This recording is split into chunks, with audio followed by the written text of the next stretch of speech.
Halo teman-teman, selamat datang di Dogi. Hari ini kita bakal ngadu dua HP yang rilisnya deketan, tapi filosofinya beda langit dan bumi.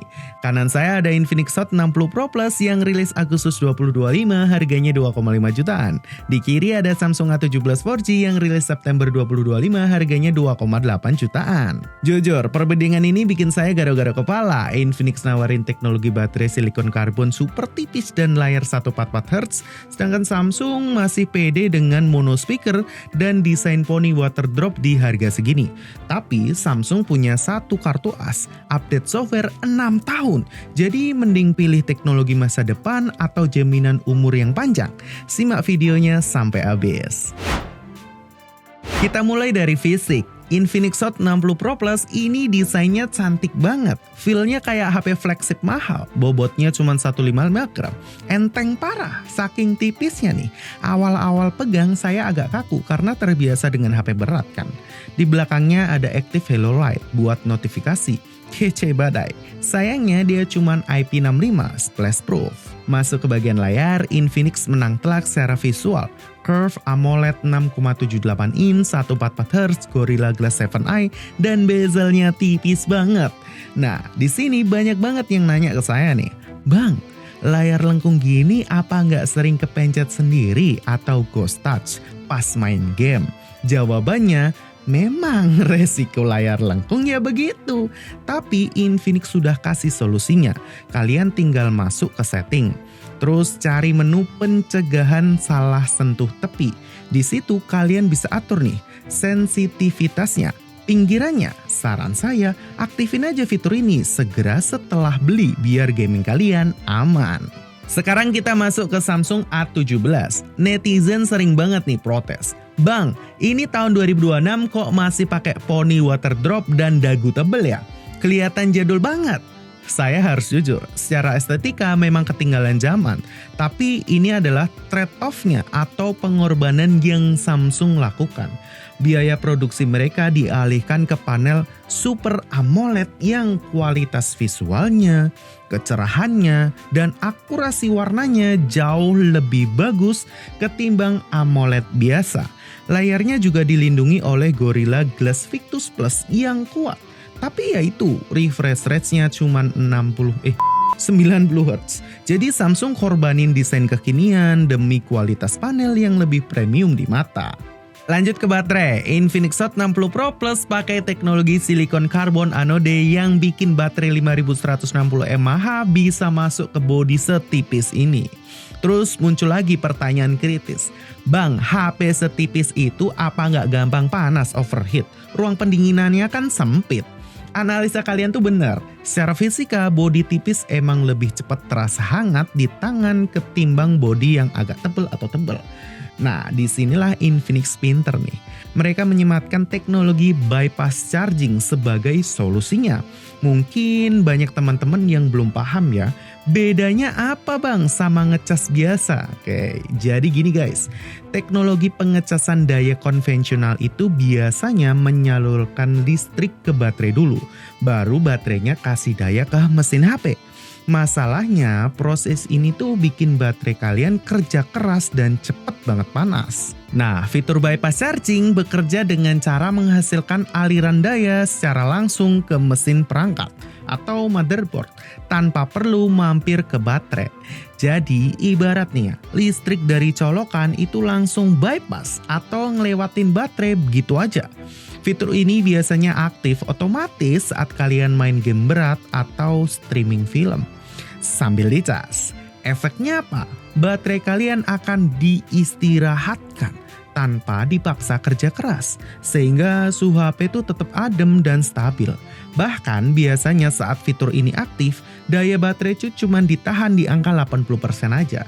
Sisanya langsung dipakai buat tenaga main game.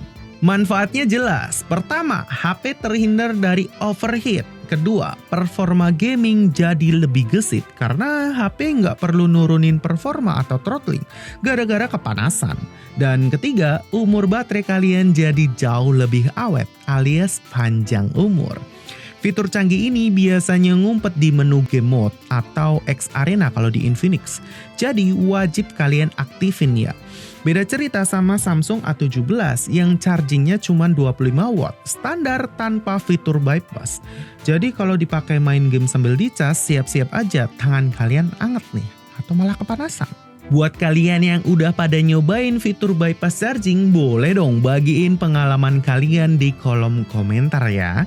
Sebenarnya ada nggak sih efek negatif yang ditimbulkan dari fitur ini? Karena selama saya pakai fitur ini tuh nggak ada masalah sama sekali. Atau coba dong komen buat kalian yang kebantu karena fitur ini juga. Nah, tapi jangan lupa yang suka pembahasan mendetail kayak gini, coba aktifin tombol loncengnya biar nggak ketinggalan video terbaru dari Duogi ID. Dapur Pacu, Infinix pakai chipset baru Helio G200 6 nanometer. Performanya ngebut, fitur AI-nya juga lengkap banget. Ada Voice Assistant, translator, kamera, macam-macam lah. Samsung A17 masih setia pakai chipset legendaris alias tua, Helio G99. Padahal udah banyak banget loh pengembangannya, kayak G100 Ultimate, G200. Tapi Samsung masih betah di G99. AI Samsung juga standar bawaan Google aja, Google Gemini. Tapi Samsung punya satu senjata mematikan, 6 kali mayor update Android. Ini gila sih, HP 2 jutaan bisa update sampai 6 tahun ke depan. Infinix saja cuma janjiin 3 tahun loh. Kamera, Infinix pakai sensor Sony IMX882 50MP kamera utama dan 13MP kamera depan. Hasilnya lebih menjanjikan dan tajam. Serta videonya bisa sampai 2K 30 fps. Cuman kalau low light emang masih butuh bantuan flash. Ini aja sampai bagian depan ada flashnya juga loh. Samsung A17 pakai kamera 50MP utama, 2MP makro, dan 13MP kamera depan. Yang memang kalah di resolusi video yang mentok di 1080p. Tapi dia menang fleksibilitas karena ada lensa ultrawide 5MP.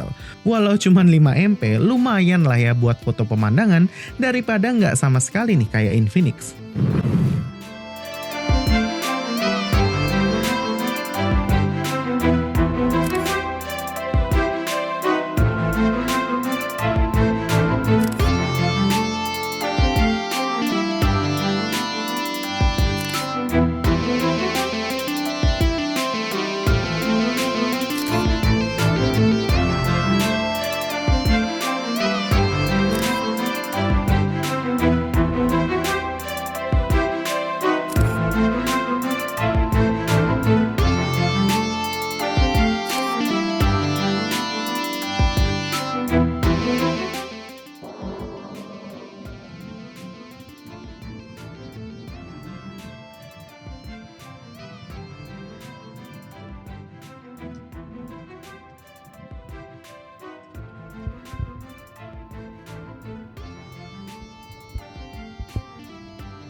Kedua HP ini juga kompak, udah sama-sama menghilangkan audio jack 3.5.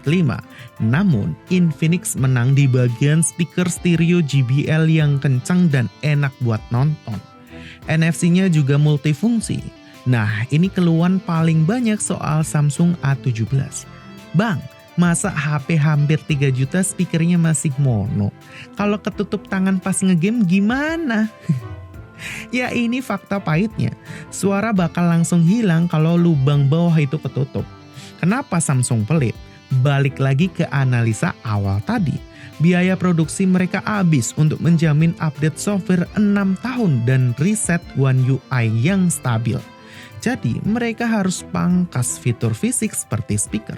Solusinya, kalian wajib banget punya TWS atau earphone yang mau pakai pengalaman audio di Samsung ini lebih enak lagi.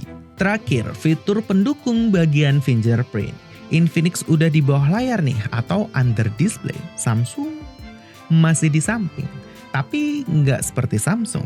Infinix itu udah menghilangkan slot micro SD yang membuatnya menjadi kurang fleksibel. Untuk konektivitas dan sensor, keduanya super lengkap. NFC ada, Bluetooth ada, versi 5.4 untuk Infinix, 5.3 untuk Samsung. Ada AR Blaster untuk Infinix, namun Samsung belum ada. Sensor lainnya seperti gyro, accelerometer, kompas, keduanya juga ada. Namun proximity ini hanya ada di Infinix. Samsung ada sih, cuman virtual sensing proximity-nya. Kesimpulannya, pilih Infinix Hot 60 Pro Plus kalau kalian pengen ngerasain teknologi masa depan dan gak keberatan tuh ngulik settingan dikit kayak anti-miss touch tadi. HP ini tuh fun banget, tipis dan kencang. Tapi pilih Samsung A17 4G kalau kalian tipe user yang beli sekali pakai selamanya. Kalian harus rela kehilangan desain modern dan speaker stereo. Tapi gantinya kalian dapat ketenangan hati karena HP ini bakal disupport softwarenya sampai 6 tahun. Kalian tim inovasi atau tim cari aman nih? Tulis di kolom komentar ya. Terima kasih sudah nonton hingga akhir video. Saya Feven Michael dari Duogi, pamit undur diri. Sekarang, nah fitur